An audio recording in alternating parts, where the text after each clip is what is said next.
आज सुनता हर किसी की, ना ही भूला कोई हो। सबसे पहले याद उसकी, फिर सभी दुनिया की हो। सबसे पहले याद उसकी, फिर सभी दुनिया की हो। आप सभी प्रेमियों के अंदर विराजमान उस परमात्मा की ज्योत खुदा के नूर को मेरा नमस्कार, सत श्री अकाल, अस्सलाम वालेकुम रहमतुल्लाह व बरकatuh। आज हम बात करेंगे, लाल किताब है ज्योतिष निराली, जो सोई किस्मत को जगा देती है। फरमान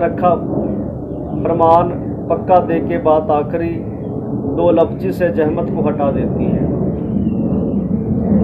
इल्मे ज्योतिष लाल किताब में एक बहुत ही अच्छा कॉन्सेप्ट है, जिसे किस्मत के ग्रह के नाम से याद किया गया है। हम सभी कहीं ना कहीं इसी बात का रोना रोते हैं कि हमारी किस्मत खराब है, या हमारी किस्मत धोखा दे गई है, या हमारी किस्मत हमारा साथ नहीं दे रही। तो मैं आपको बताना चाहता हूँ, हर 9 के 9 ग्रह होते हैं, और किसी की किस्मत में कम से कम 3 या 4 ग्रहों का संयोग लिखा होता है, किसी के 2, किसी का 1। और कई बार क्या होता है कि कईयों की किस्मत जो है वह ग्रह किस्मत का होने के बावजूद भी उनकी किस्मत नहीं जाग रही होती है। लाल किताब में इसे बाखूबी पंडित जी ने 1940 लाल किताब अरमान नंबर 10 में पंडित जी ने इसे बाखूबी बयान किया है। और इसे मैंने प्रैक्टिकल भी 1 नहीं 2 नहीं सैकड़ों टीमों पर अप्लाई किया। और यह पंडित जी का जो फार्मूला है कि किस्मत के ग्रह को तलाश करने की तरकीब, आखिर किस्मत का ग्रह कैसे खोजा जाएगा। किस्मत के ग्रह के बारे में पंडित जी बयान करते हैं, जो हमने प्रैक्टिकली भी पाया। किस्मत का ग्रह वो होता है जो राशि के हिसाब से उच्च का हो, जो राशि के हिसाब से कुंडली में 12 के 12 घर है वहाँ में उच्च का बैठ जाए, या अपने दोस्त के घरों में बैठा हो, उस पर किसी प्रकार की धोखे की दृष्टि ना हो, किसी प्रकार की कोई मिलावट ना हो, किसी प्रकार से वो शत्रु से पीड़ित ना हो, तो वह ग्रह जो होता है वह ग्रह किस्मत का कहलाता है। पंडित जी ने किस्मत के ग्रह को तलाश करने के लिए सबसे पहले जो केंद्र के घर हैं, यानी कि खाना नंबर 1, खाना नंबर 4 और खाना नंबर 7 और 10, पंडित जी ने बोला है कि पहले इन 4 ग्रहों में जो 4 ग्रह होते हैं ये हमारे बंद मुट्ठी के खाने हैं। ये हमें ये बताते हैं, इसमें शुभ ग्रह बैठे हो तो हमें ये बताते हैं कि हमने अपनी किस्मत के साथ क्या लेकर आए हैं।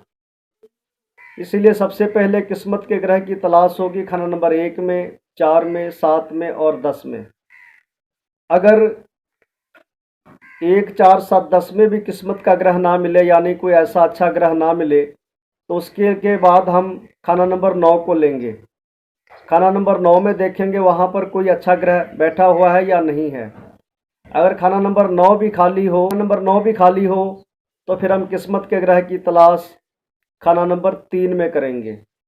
तीसरे घर को देखेंगे, तीसरे घर में कोई अच्छा शुभ ग्रह बैठा है कि नहीं है, जो कि केंद्र के मुकाबले या खाना नंबर 9 के मुकाबले अच्छा हो, अच्छी पोजीशन में बैठा हो। अगर खाना नंबर 3 में भी ना मिले तो फिर उसके लिए हम फिर खाना नंबर 11 की तलाश करेंगे। खाना नंबर 11 में देखेंगे कि वहाँ पर कोई अच्छा ग्रह, शुभ ग्रह जो अपने मुकाबले में दुरुस्त हो, जिसमें किसी प्रकार की कोई शत्रु की दृष्टि ना हो। अगर वो भी ना मिले, उसके बाद हम खाना नंबर 2 को और खाना नंबर 5 को, जो कि दरवाज़ा है कुंडली का, खाना नंबर 2 को देखेंगे कि खाना नंबर 2 में कोई शुभ ग्रह बैठा है कि नहीं है। अगर खाना नंबर 2 भी खाली हो, अगर वहाँ भी कोई शुभ ग्रह ना बैठा हो, अच्छी किस्मत का मालक जो अपने राशि में उच्च हो, जैसे कि बृहस्पति या शुक्र, वहाँ भी ना मिले, तो फिर खाना नंबर 5 को देखेंगे। अगर खाना नंबर 5 भी खाली हो तो उसके बाद पंडित जी ने, अगर खाना नंबर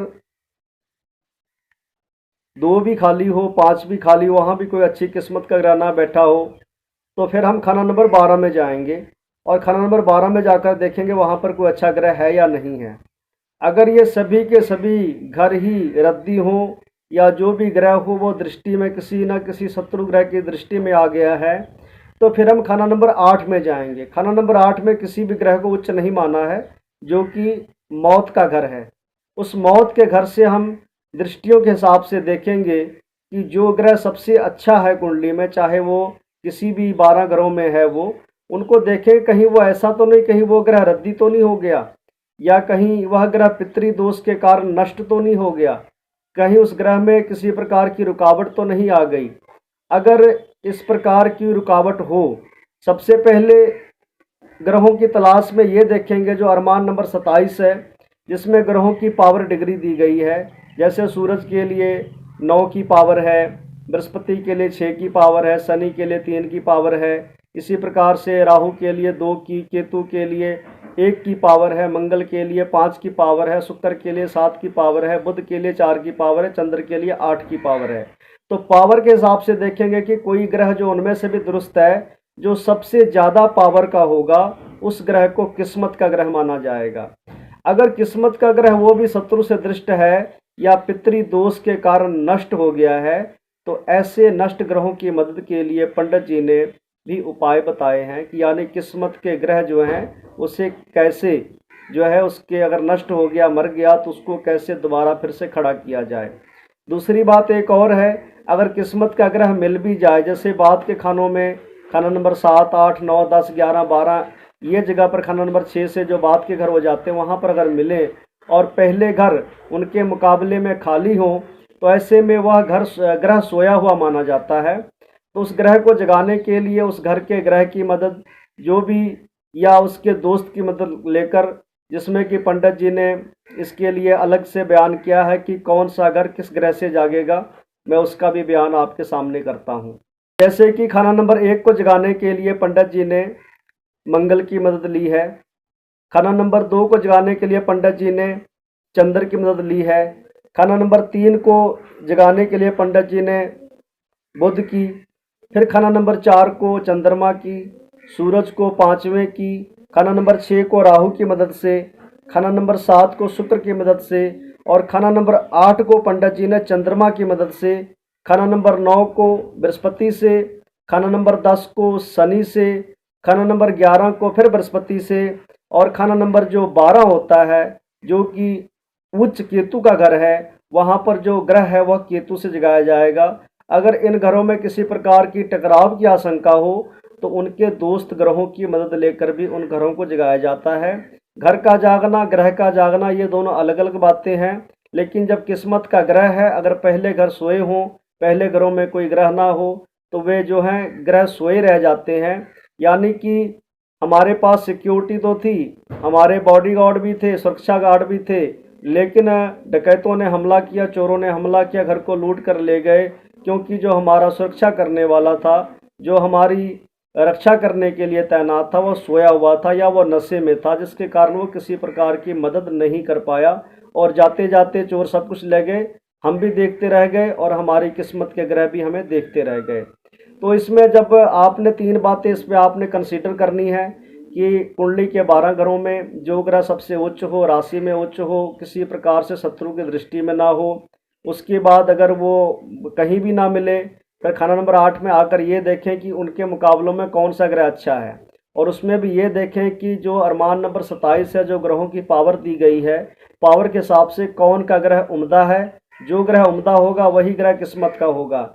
अगर किस्मत का ग्रह नष्ट हो गया, जैसे कहते हैं हमारी किस्मत खराब हो गई, हमारी किस्मत धोखा दे गई, हमारी किस्मत में तो लिखा ही कुछ नहीं था, उसके लिए पंडित जी ने 1940 अरमान में पंडित जी ने आगे जो है 9 के 9 ग्रहों को जो नष्ट हो गए हैं, उनकी मदद के लिए पंडित जी ने आगे बातें लिखी हैं। आइए उसे भी जानते हैं। अरमान नंबर 64 के 3-4 पन्नों को पार करने के बाद पंडित जी लिखते हैं, अगर बृहस्पति ग्रह आपकी किस्मत का वो नष्ट हो गया, क्योंकि सबसे अच्छा जो ग्रह किस्मत का होता है बृहस्पति का होता है, और हस्त रेखा में जो किस्मत की रेखा जो है, ये भी बृहस्पति की रेखा मानी गई है।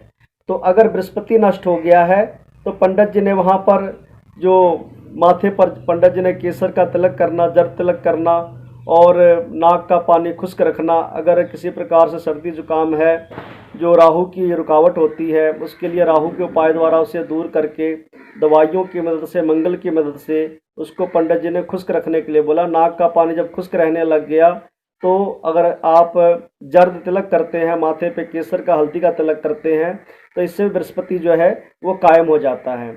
उसके बाद पंडित जी दूसरे ग्रह की बात करते हैं। सूरज की मदद के लिए पंडित जी ने जो है मुंह में मीठा डालकर ऊपर से पानी के चंद घूंट भरकर कहीं भी काम में, या सुबह उठकर पहला काम जो है मुंह में मीठा डालकर पानी के घूंट भर लेना ही पंडित जी ने। उससे करने से भी जो है सूरज ग्रह कायम हो जाता है।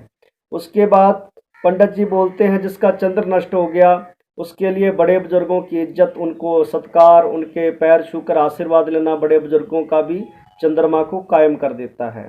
उसके बाद पंडित जी कहते हैं शुक्र नष्ट वालों को अपने शरीर का ख्याल रखना, अपने पोशाक का ख्याल रखना, घर में कपड़ों का ख्याल रखना, घर में सुंदरता, जो गंदगी नहीं करनी, घर में सफाई रखनी है, कपड़े साफ रखने हैं और पूरी तरह से जो है अपने आप को फिट फाट रखना जो है, ये पंडित जी ने शुक्र नष्ट वालों के लिए जो है बताया। ऐसा करने से शुक्र जो है वो फिर से दोबारा कायम हो जाता है।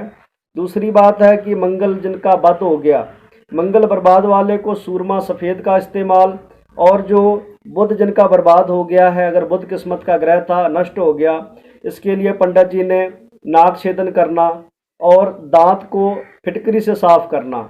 ये ग्रह जो है ये बुध को फिर से, बुध के बुरे असर दूर हो जाते हैं। जो किस्मत का ग्रह होता है वो दुश्मनों से आज़ाद हो जाता है। उसके बाद पंडित जी ने शनि बर्बाद वाले को मिसवाक की दातन, और मिसवाक की दातन जो है ये करने के लिए बोला। मिसवाक की दातन करने से शनि के अच्छे प्रभाव मिलते हैं।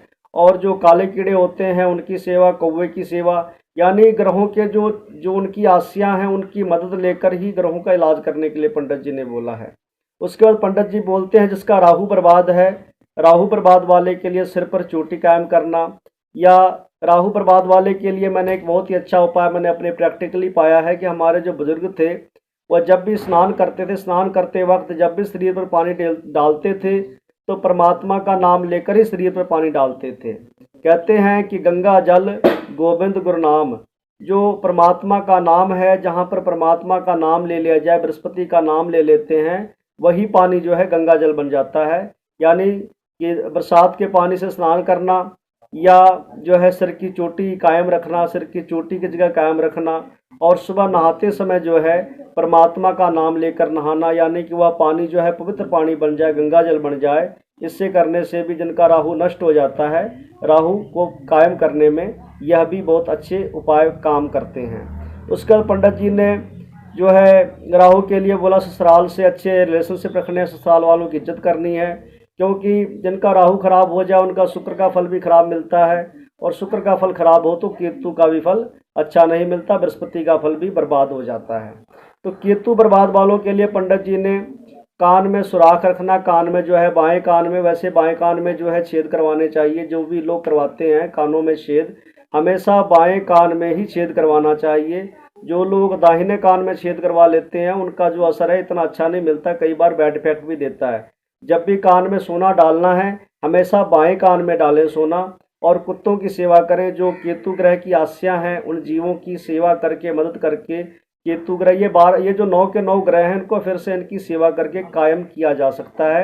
यानी कि जो भी किस्मत का ग्रह हो, किस्मत के ग्रह को तलाश करके अगर पता लगे कि वह ग्रह कहीं नष्ट हो गया है, मर गया है, या धोखा दे गया है, या छोड़ गया है, तो ऐसे ग्रहों को दोबारा उन ग्रहों की सेवा करके उसको कायम कर लेना, यही लाल किताब के जो निराले उपाय हैं, यही लाल किताब है निराली, जो सोई किस्मत को जगा देती है। लाल किताब के जो उपाय हैं निराले हैं, इसे करके सोई किस्मत जो होती है, जो किस्मत धोखा दे गई, या जो किस्मत हमारे काम नहीं आ रही, जो हमारे किस्मत का पानी काम नहीं आ रहा है, वो पानी फिर से कायम हो जाता है और किस्मत के दिन अच्छे आ जाते हैं। मैं एक बात आपको और बताना चाहता हूँ कि लाल किताब में ऐसी बात नहीं है कि आप कहो कि मुझे कोई टाटा बिरला या अंबानी बना दे। ये आप सोच करना आए, आपकी किस्मत में जितना है उतना ही मिलेगा, लेकिन जो पीछे से रुकावट आ रही है, जैसे कि नाले में पानी आ रहा है और नाले में कहीं पत्थर गिरे हों, कहीं पे मिट्टी गिरी हो, तो पानी गंदा होकर आता है, या पानी रुक रुक कर आता है, और रुका हुआ पानी हमेशा गंदा होता है, जो पीने के काम भी नहीं आता।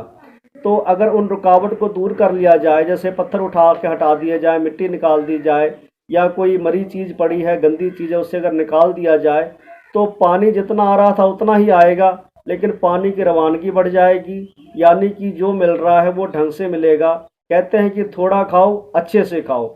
इसी चीज़ को लाल किताब कहती है कि लाल किताब के जो उपाय हैं, आपकी जितनी किस्मत में आपका लिखा है वो आपको ढंग से मिले और अच्छे तरीके से मिले, और आगे उपाय करके आप अपने आने वाले जन्म को भी संवार सकें, मोक्ष की प्राप्ति कर सकें। यही लाल किताब के उपाय हमें कहती है। तो प्रेमियों, आज हमने किस्मत के जो ग्रह हैं, किस्मत के ग्रह में आपने पॉइंट नोट करने हैं। एक तो जो है राशि के हिसाब से, फिर घर के हिसाब से उच्च, और या उसके बाद दोस्तों के घरों में बैठा हुआ ग्रह जो सबसे अच्छा ग्रह है, उस ग्रह को किस्मत का लेना है। अगर यहाँ पे कभी किस्मत का ग्रह धोखा दे गया, तो फिर इसके लिए आपने जो है खाना नंबर 8 में जाकर देखना है कि वहाँ से नज़र मार कर कि कौन सा ग्रह जो है हमारा नष्ट हो गया है, कौन सा ग्रह खाना नंबर 8 की मार में आ गया या ग्रह मर गया। उसके लिए पंडित जी ने, ग्रह को कायम करने के लिए भी पंडित जी ने उपाय बताए हैं, और उसमें से भी उस ग्रह को लेना है। जब सभी ग्रह, जो ग्रह नष्ट हो गया या ग्रह ना मिल रहा हो, तो अरमान नंबर 27 में जो पंडित जी ने ग्रहों की पावर दी है, ग्रहों के पावर के हिसाब से जो सबसे ज़्यादा पावरफुल ग्रह होता है, जैसे सूरज सबसे ज़्यादा पावरफुल होता है, सूरज के ग्रह को लेना है। उसके बाद आपने मंगल, चंद्रमा को ले लेना है, शुक्र को लेना है, इसी प्रकार से मंगल को लेना है, बृहस्पति को लेना है। इस प्रकार से बाकी की जो सीक्वेंस है, उस सीक्वेंस के हिसाब से आपने ग्रहों को ले लेना है। तो ये लाल किताब के नियम हैं, लाल किताब के उपाय हैं। ये हमारा जो मैंने वीडियो बनाया, इस वीडियो बनाने का हमारा एक ही पर्पज़ है, ताकि लाल किताब के बारे अवेयरनेस हो, और जो ऑथेंटिक लाल किताब है, जो सही लाल किताब है, उसके बारे में लोगों को जानकारी मिल सके। क्योंकि लाल किताब कोई टोने टोटके किताब नहीं। आपने इस वीडियो को, जो कि मैंने लाल किताब अरमान से मैंने आपको बातें की हैं, आपने सुना, आप समझ गए होंगे कि लाल किताब पूरे सिद्धांत पर काम करती है। ये सिर्फ टोने टोटके किताब नहीं है। बहुत से अन्य लोग जो अन्य पद्धतियों से हैं, उन्हें सिर्फ लाल किताब के उपाय चाहिए होते हैं, वो लाल किताब के उपाय ही लेकर अपना काम चलाने की कोशिश करते हैं। लेकिन लाल किताब के उपाय तभी काम करते हैं जब आपके पास लाल किताब के सिद्धांत हों, लाल किताब के नियमों की जानकारी हो। इसके बिना उपाय जो हैं वो काम नहीं करते, क्योंकि जो आपको बीमारी ही नहीं, उसका इलाज कैसा। अगर आपको पेट में दर्द है, हम आपको बुखार की गोली दे दें, आपका पेट दर्द बिल्कुल सही नहीं होगा। अगर आपको बुखार है, पेट दर्द की गोली दे दें, तो आपका बुखार बिल्कुल नहीं सही होगा। ऐसे में कुछ लोग ये कहते हैं कि लाल किताब के उपाय काम नहीं करते, या लाल किताब के उपाय करने से हमें कोई फ़ायदा नहीं हुआ। इसी प्रकार से भाई मेरे प्रेमियों, ये लाल किताब बहुत यूनिक है, निराली है। अगर इसके उपाय को आप ढंग से, बेसिक सिद्धांत से, नियमों की जानकारी से करते हैं, तो आप अपनी ज़िंदगी को सुखमय बना सकते हैं। और मेरी भी उस परमात्मा से यही प्रार्थना है, बेनती है कि खुश रहो आबाद दुनिया, मालो जहाँ बढ़ते रहो, मदद मालिक अपनी देगा, नेकी खुद करते रहो, नेकी खुद करते रहो। धन्यवाद, नमस्कार।